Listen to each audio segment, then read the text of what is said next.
अस्सलाम वालेकुम बच्चों। तो आओ चलो आज चलते हैं जंगल की तरफ। एक घने जंगल में बंदरों का एक गिरोह रहता था।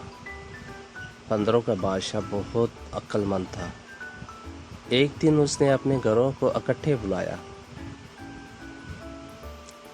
मेरे प्यारे बंदरों, हम खुशकिस्मत हैं कि इस खूबसूरत जंगल में रहते हैं, लेकिन खबरदार, दरख्त और पौधे हरे भरे और सरसब्ज हो सकते हैं, लेकिन इनमें बहुत से दरख्तों का फल जहरीला होता है।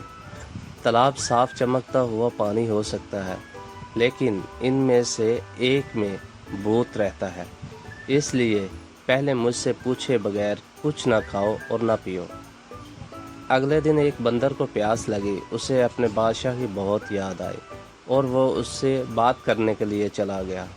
बच्चे फिक्र ना करो, बादशाह ने कहा, मैं उस तालाब की छानबीन करवाऊंगा।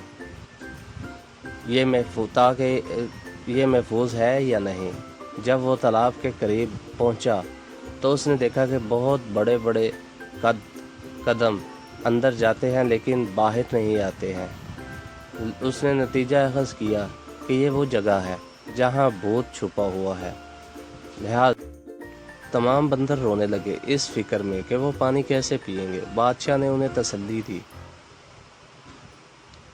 और भूत का मुकाबला करने के लिए चला गया।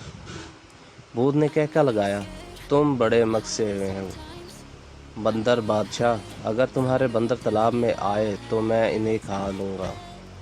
अगर वो ऐसा ना करेंगे तो वो प्यास से मर जाएंगे।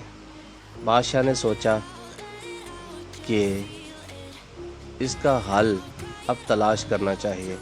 उसने अपने बंदरों से बांस के टुकड़े जमा करने को कहा। उसने खोखली बांस की छड़ियों को जोड़कर एक बड़ा पाइप बनाया जो तालाब के चूसता था। बंदर अपने दिल की ख्वाहिश के मुताबिक पानी पीने के काबिल थे। सब की तरफ से बंदर बादशाह को सलाम। बंदरों ने नारे लगाए।